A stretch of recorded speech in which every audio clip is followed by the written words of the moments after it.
Now, if you recall earlier, there was something that we deleted. There was called reflection captures. They're quite important to your scene. So we want to go to Window, not Levels, Window, Place Actors, Visual Effects, Sphere, Reflection Capture.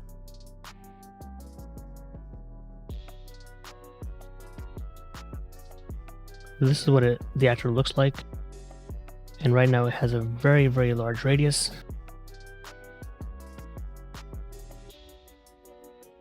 We don't want that to be so large. So let's scale it down.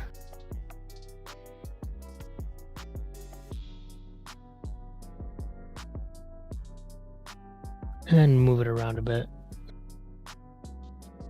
Basically, we want to decide where our reflections are bouncing from in a way.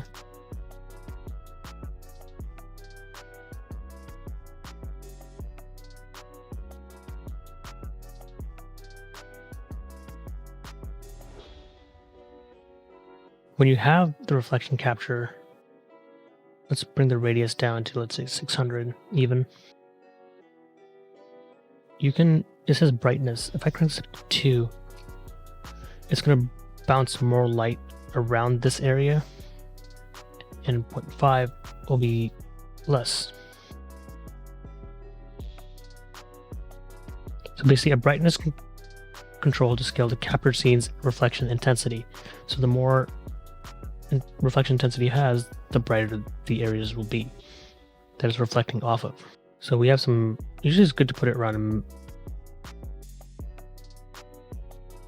What I like to do is use it to fill out, have the light reflect where my light is too dark. But you can also use it to reflect off of metallic surfaces. Like these chairs are pretty metallic, so let's bring one over here. Reduce the radius. Maybe one over here near this chair.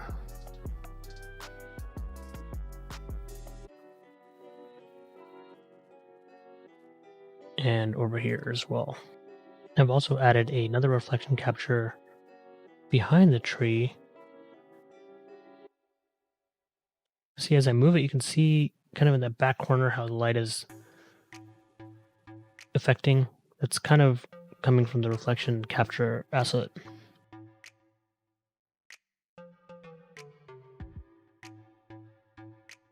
Maybe I want this to be brighter. Sorry, not the scale, but the brightness.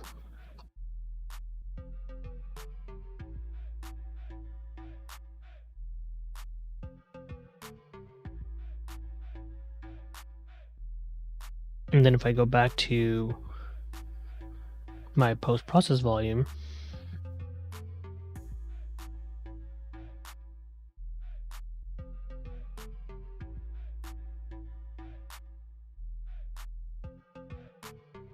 you have a setting called Screen Space Reflections.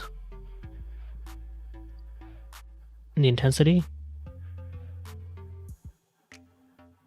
the quality, and the max roughness. The editor says 0.8 works well, so I usually set it to 0.8. The quality, it says 0 is lowest quality, 100 is maximum quality, and the 50 is the best for default performance. So let's crank it up. It's a small scene, so say 75. And the intensity is a screen space reflection feature in percent. Avoid numbers between 0 and 1 for consistency. So 100% is 1, 0 would be 0. So let's say I want my reflection intensity to be about 75%.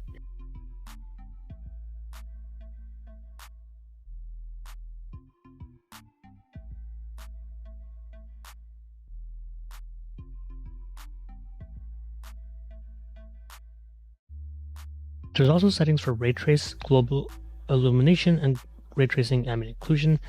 I believe those do not work if you do not have a ray tracing card.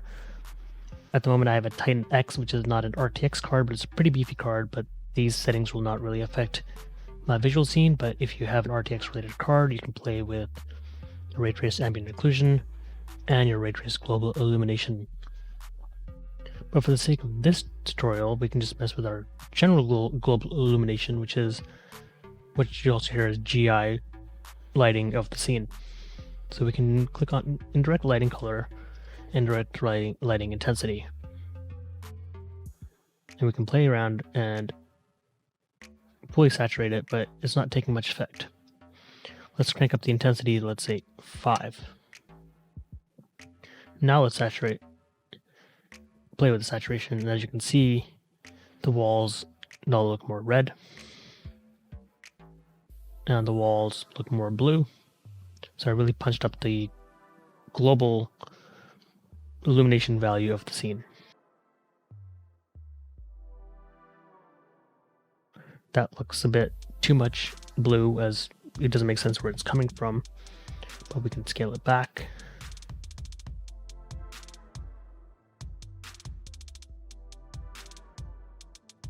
And maybe set the indirect lighting intensity to a value of 2. So my indirect lighting, my global illumination light color will be on the screen. And the intensity I'm using is 2. Maybe it's too much, bring 1.75. One other thing you can mess with in post-process is your ambient occlusion, basically the strength of your shadows. So turn it on. And let's crank the intensity up to 3. Well, you can't go up to 3, you can go up to 1. Basically 0 is no ambient occlusion, 1 is strong ambient occlusion. Let's see the radius of the ambient occlusion, let's crank that up.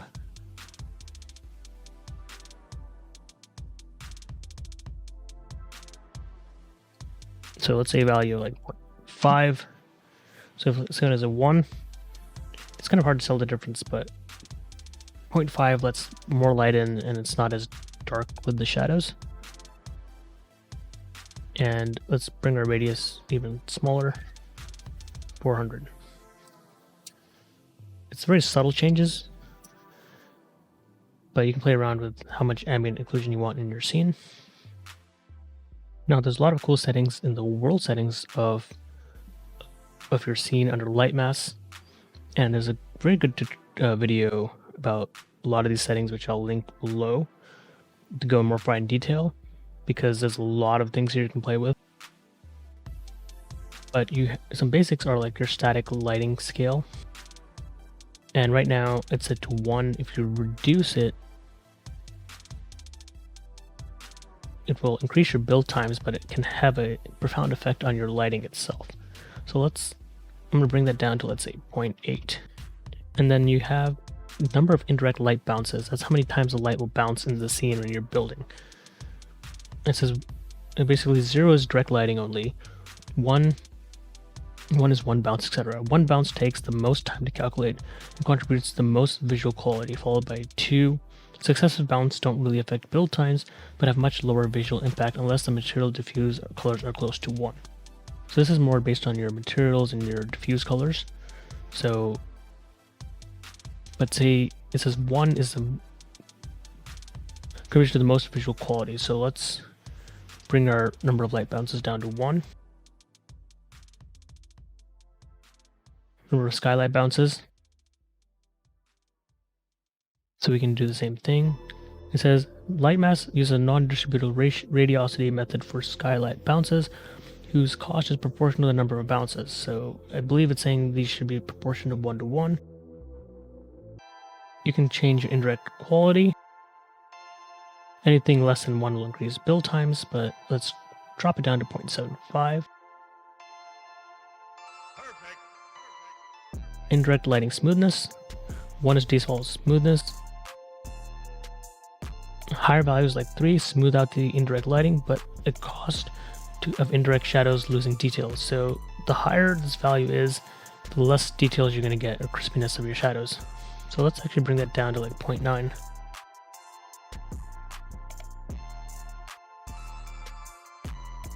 Environment color, you can play with that, but I'm not going to mess with that value yet. Where you can change your environment intensity. Right now it's at 1.5.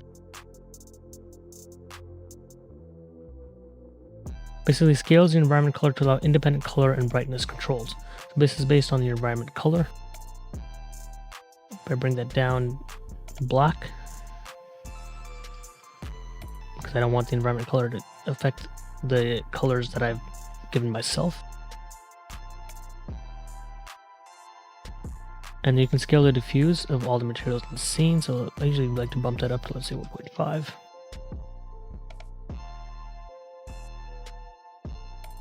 And there's a lot more details in here, but that's kind of the basics of what I like to play with. And definitely watch that video that I'll link below. We'll cover in more detail of the lightmass settings.